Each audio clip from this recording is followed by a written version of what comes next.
Hey, what's up? I'm Ka, and let's make a track with EURORACK. That with EURORACK.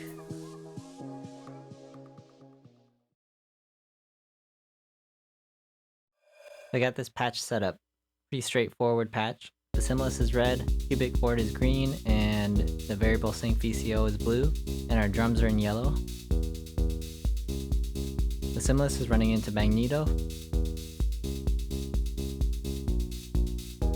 And there's the chord stabs from cubic chord, which is going straight into Star Labs. And our drums are fracture and 2HP hat and 2HP kick. Quadrax is not doing much. And that's our variable sync VCO as our drone.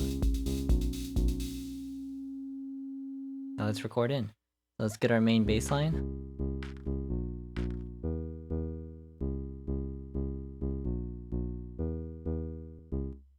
Then we'll switch it over. Maybe we'll use this for the drop or a different part of the track, different layer. Our chord stabs. And these are fully dry chord stabs. And we're gonna get semi-wet, which would be about, 9 o'clock, 10 o'clock on the wet knob.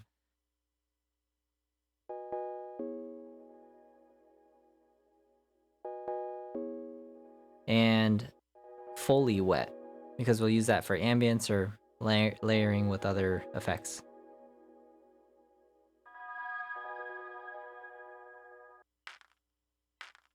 There's our clap from fracture, our kick, and we got our hi-hats open and closed, both coming from 2HP hat. And once again, our drone.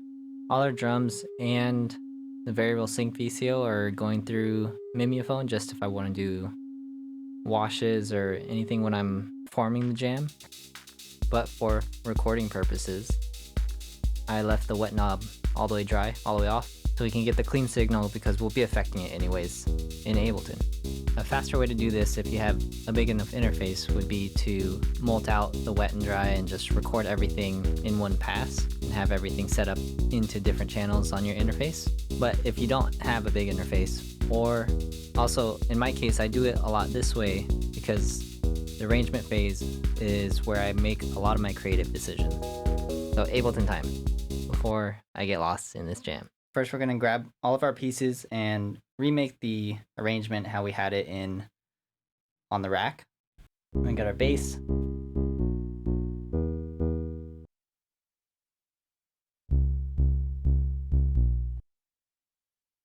Our chord.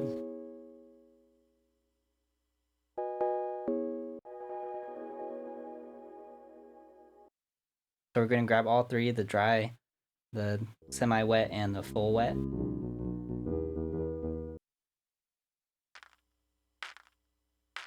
Our clap, kick, hats, open hats, closed hats. Our drone.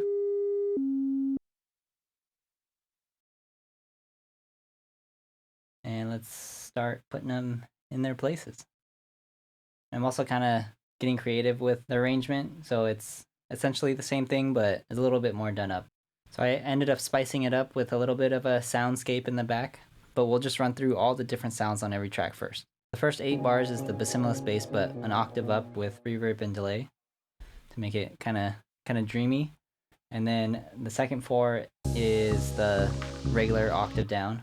And when we hit the drop, this is just the same bass, but when we turn the harmonic knob, we got our full wet chord in the intro, our semi-wet chord in the drop, but it's only playing one section of it, and our full dry chord for the build, which I have Valhalla on there, but we'll get into that later.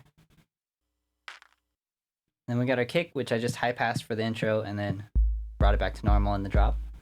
Our open hats, our closed hats. Now's our drone, which I ended up heavily fading in and then chopping it to kind of fit more of a quantized feel and then heavily fading out. And a quick little high pass break. Here's our perk section. Just little clicks and bleeps and shakers and accents. This one's kind of cool. I got two instances of the same sample and just hit the first one with no delay, and then on the second one the delay comes in. And we just got nature sounds for the back for environment and some kids playing. That's like heavily delayed, and we can't forget crashes and risers.